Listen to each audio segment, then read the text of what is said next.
So, it's really a pleasure being here. The first time I was in this room was 1982.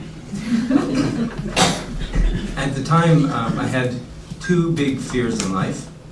One of them was that the man standing here would find out that I didn't know what the rule against perpetuities was. And the other was that the student sitting on the other side of me would figure out that I was gay. Some things have changed. At the time, but I still don't know what the rule against perpetuities is. At the time, matter of Toboso, which was the watershed U.S. case recognizing sexual orientation as a ground of relief under the Refugee Act, had still not been published. I'm not even sure if it had been decided yet. Hadn't been decided or published. People weren't talking at all about LGBT refugees.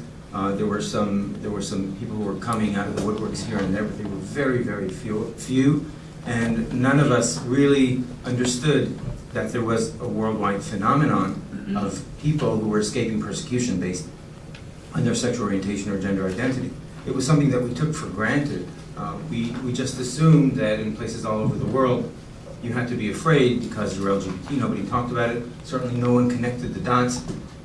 I certainly didn't connect the dots. That we were talking about an enormous, invisible worldwide phenomenon of hundreds of thousands, millions of people who are running for their lives. And we don't know about most of them. Probably never will. Okay, we're in San Francisco, so one of the things that is not hidden is what a lesbian, a gay man, or bisexual, or a transgender person is. So I will skip these definitions. The last category that we wanted to talk to you about today, which is still hidden, is the category of intersex refugees and asylum seekers, and Matt is here. We'll talk much more about it, so I won't take your time. But we're basically here to talk to you about lesbians, gays, bisexuals, transgender, both male to female and female to male, and intersex refugees. The UNHCR, the UN High Commissioner for Refugees, has taken a very innovative and positive approach toward this subject, requiring less that we fit people into boxes when we define sexual orientation and gender identity. Define sexual orientation as a person's capacity for profound emotional, affectional, and sexual attraction to and intimate and sexual relations with individuals of the same gender or both genders. And gender identity refers to someone's deeply felt individual experiences of gender, which may or may not correspond with the sex assigned at birth. So why these definitions are very important is that they allow the maximum space for the asylum seekers or the refugees to self-define in coming forward, as much space as is allowed by a refugee convention and really a U.S. Refugee Act, which, like a lot of other aspects of our law, requires that people place themselves in boxes and categorize themselves.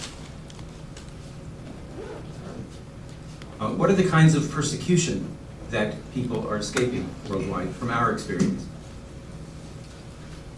Judicial and extrajudicial execution. So that means if you're in one of the countries that actually executes LGBTs, and there are several of them, you could become a refugee, or if you're running away from non-state actors, from private individuals who want to leave. Honor killing is very common in certain parts of the world, where a family will essentially eliminate one of its members who is causing its shame or is making it impossible for another family member to marry or to exist or to succeed financially. Torture and wrongful imprisonment, extremely common. Corrective rape and punitive rape, you've probably been hearing about this phenomenon, which is especially common in South Africa today for lesbians.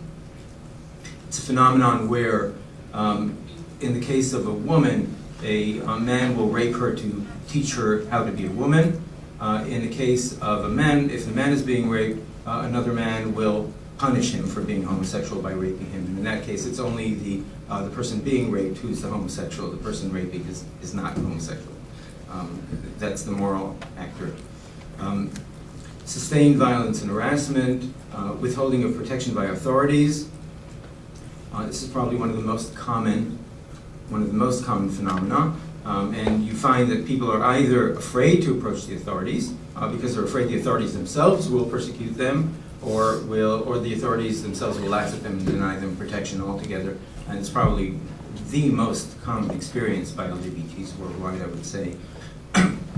Deprivation of employment, medical abuses, and that includes medical abuses by medical professionals, whether they're psychiatric professionals, or in a country like Iran, where the medical profession actually strongly encourages individuals who are gay or lesbian to have sex reassignment in order so that they become heterosexual. Everyone follow that? Pervasive forced homelessness. Many of our clients can't find homes, can't find safe homes. Forced marriage, very common, especially for lesbians, but also in the cases of gay men. And violence-based bars to education.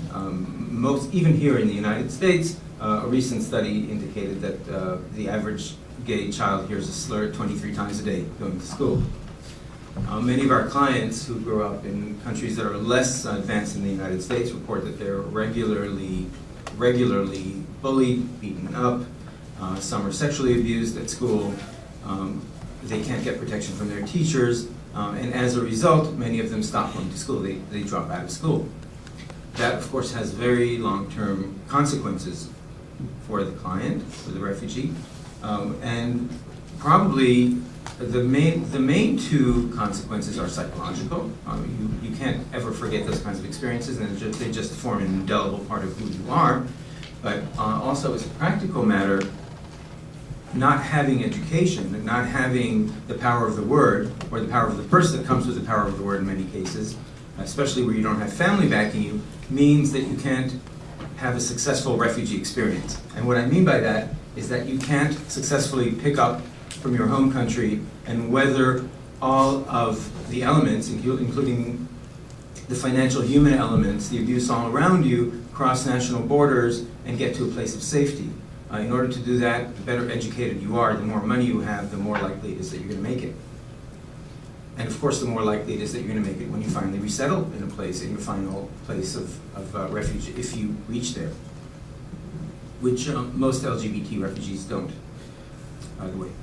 Okay, so who are we talking about, and what is this worldwide phenomenon? 5% of the human population lives in countries that impose the death penalty for same-sex acts. 5% of the human population.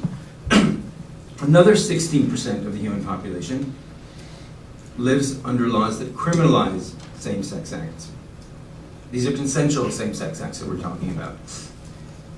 The gray area on this chart that you see is, we just kind of pulled this number out of a lot of estimates. We estimate that an additional 29% live in countries where there are serious human rights abuses against LGBTs, human rights abuses of all kinds, many of the kinds that I was describing before, most of them by non-state actors, by private individuals.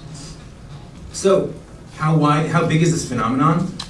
About half of the world's population lives in a place where they need to be fearful because of their sexual orientation or gender identity. Half of the world's population.